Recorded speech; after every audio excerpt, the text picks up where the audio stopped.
This is an important job. There's no room for mistakes. The client is after something extremely rare. You're to bring back biological samples. Blood, skin, hair, organs. I'm Martin David from the university. Where's your father? Gone away. Up there. You're looking for something most believe is extinct. The rarest, most elusive creature on the planet. What kind of work was your husband doing up there? He was hunting a tiger. You know they don't exist. My dad saw one last summer. It's a secret. We went missing last summer. Search and rescue was out for 2 weeks. Not a trace. You know, I can't help but to think that somewhere in Hollywood, William Dafoe said, "Liam Neeson, my ass." That's what I kept saying when I watched this movie. It's like somehow Liam Neeson was actually on a different movie out in the wilderness, and like he's not answering. I guess we'll call Willem Dafoe and see what he's up to. Yeah, well, don't get everyone so excited just yet, because this movie is not what you think it would be. Well, just like The Grey, where The Grey looked like, it's going to be a big action movie, but it's much more meditative. Yeah. This movie was that way, too. I would definitely compare it to The Grey in that sense. Yeah. Although I think that in a lot of ways, I preferred this to The Grey. Really? Yeah, I did. Well, because The Grey got those points where felt like it wasn't sure what it wanted to be. I'll give you that. That's for sure. And this Australian film, The Hunter, seems always pretty self-assured about what it is. Yeah. And it's a character study of this one guy, really, as he's going through his own internal unexpected changes and sympathies while he's taking a job.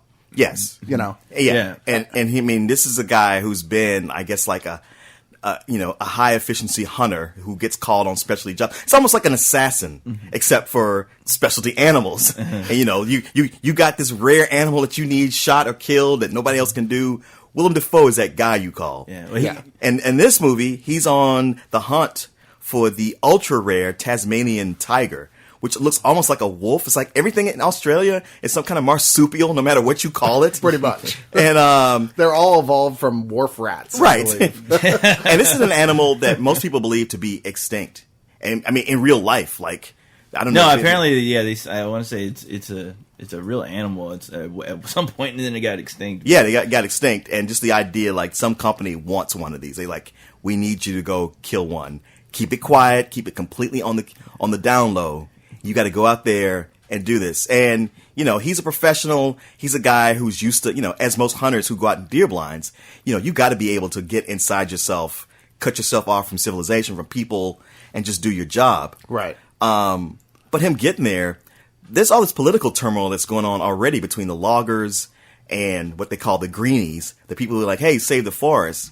Right, which is, when you're looking, you're like, in the film, you're like, well, it looks like there's forest everywhere to me. Although cut down some of it, guys. Although it's, I guess they just switched to any other Australian film where it shows, and now this is what happens with the outback. Because we're used to seeing Australia as like a desert, usually, in most films. And this is like, this is not Wisconsin. The desert. This is not the desert. No. But, it is one of those stories where it's like a guy who's so, he's so in tune with what he does that, it's one of those stories where he runs into a family and that changes everything. It does. Very slowly, in fact, because he's more like, look, I got work to do. I can't get involved with this family, but come on, man.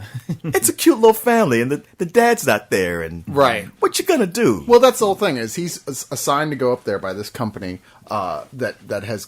Red Leaf, I think it was called? I think they said it was a pharmaceutical company because apparently, at least according to the movie, I don't know if it's true or not, but this Tasmanian tiger exudes some sort of paralyzing venom, which sounds kind of weird for a marsupial, but not in Australia. Well, I guess platypuses do that too. Yeah, no, man. Because Australia is like that last bastion of these animals that live only here because every place else has been developed.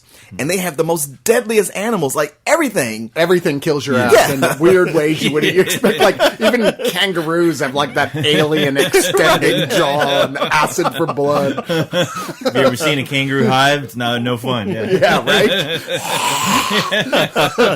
Ooh, I kind of want to make that movie now. I'm sure somebody will.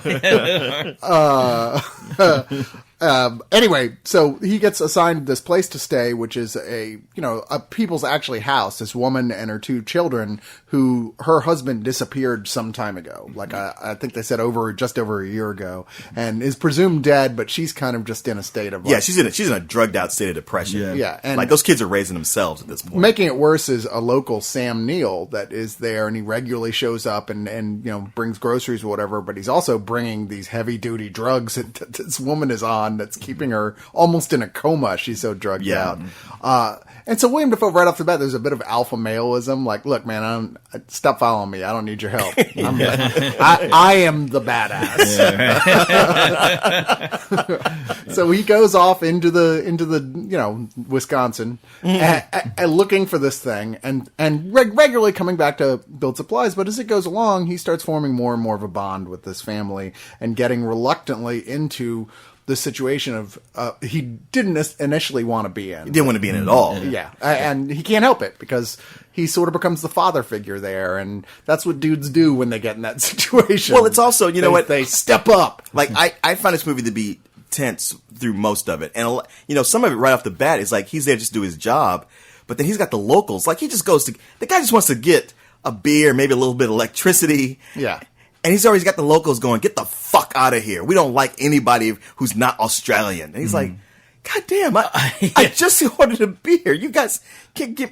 It's funny. There's a couple. I guess they weren't Spider-Man fans. No, right? There's a couple moments in here where you really are waiting for him to just throw down. Like you're like, oh, here it is. Oh, it's on now. That motherfucker just stepped in the wrong pile of shit right there because it's going to be all over the place. And he backs down every time. He's like, I don't need this bullshit. And it's kind of frustrating because you kind of like associate him so much with just sometimes just being a crazy badass, and when those scenes happen, it gets you frustrated because you're like, wait, where are you going? Hey, come back! You gotta whoop some ass! No, come on! I don't know. I didn't feel that way because all I kept thinking was like, realistically, like it wouldn't make any sense. And even at the point where he does, his company is like, "The fuck are you doing? You are on." This is a secret clandestine mission. Yeah. Don't be making.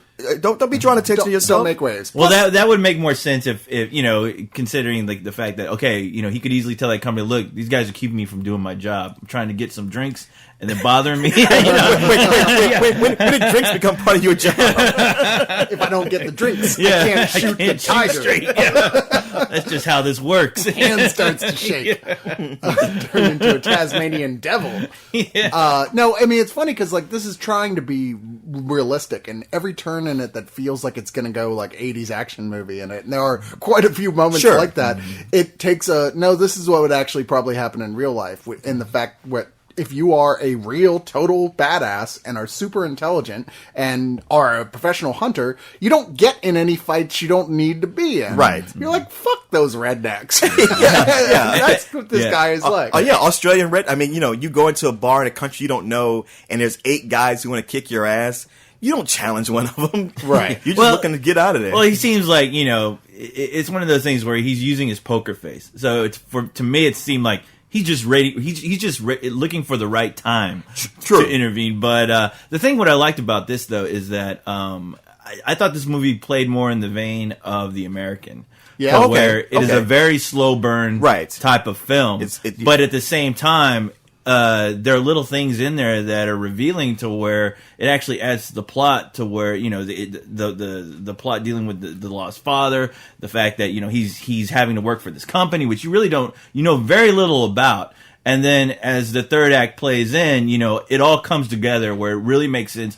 And you realize that, man, this guy is in kind of a sticky situation, especially with the people who he's working with. Yeah. And I loved how it all kind of evolved. But yeah, just the quieter moments of just seeing William Dafoe act with his surroundings, with nature, was interesting enough for me that it kept me like involved in the movie. Well, just the scenery is so gorgeous. Oh, it is. Yeah, it's really well shot. Yeah. It is one of those films where it takes enough time and not too much time to show you and give you a real picture of where this guy is and his surroundings and the fact that, and the way that he really immediately connects with it and becomes part of it. I mean, not in any sort of silly Rambo hiding in the mud sort of way, but the guy is very good at what he does, clearly. Yeah. Well, the relationship too is like the relationship that you see over the course of the film with him bonding with that family is really sweet because you realize that, that's like the point where you realize, okay,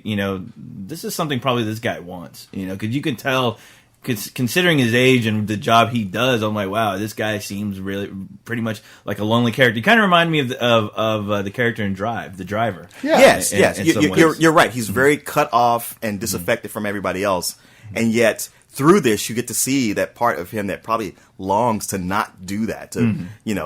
There is time to make a connection, and even it might fuck up his job, but which it's about coming to terms with the fact of what is more important to you, really. This identity you had previously formed, or this thing that you didn't even know that you wanted. Well, that's true, because it's like through so much of this, it's like his job is his identity. Yeah. It's like, who are you? Oh, well, I'm a highly skilled hunter who does this. Like, no. That's what you do, but who are you? And this movie is like, it's kind of like bringing that to him for the first time. Oh, yeah. Go like, wow, what really am I doing with myself?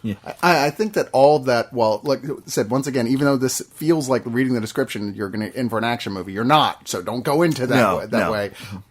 It's a really effective drama, and it builds to a symbolically, emotionally jarring point that is, I was really affected by. I was too, because I was just so like, please, please, please. And when you get there, I was like, fuck. Yeah. It just really just tore me up. It makes you wonder, okay, wow, what is this guy going to do now? Yeah. But yeah, I mean, it gets to a real emotional level, which is why I really love this movie even more, because I mean, with any of these films, they can take any route. Yeah. But that one seemed like the most realistic route that it could have possibly taken. It's funny because I saw this movie before you guys, and I really loved it. It was like my favorite movie I've seen at South by.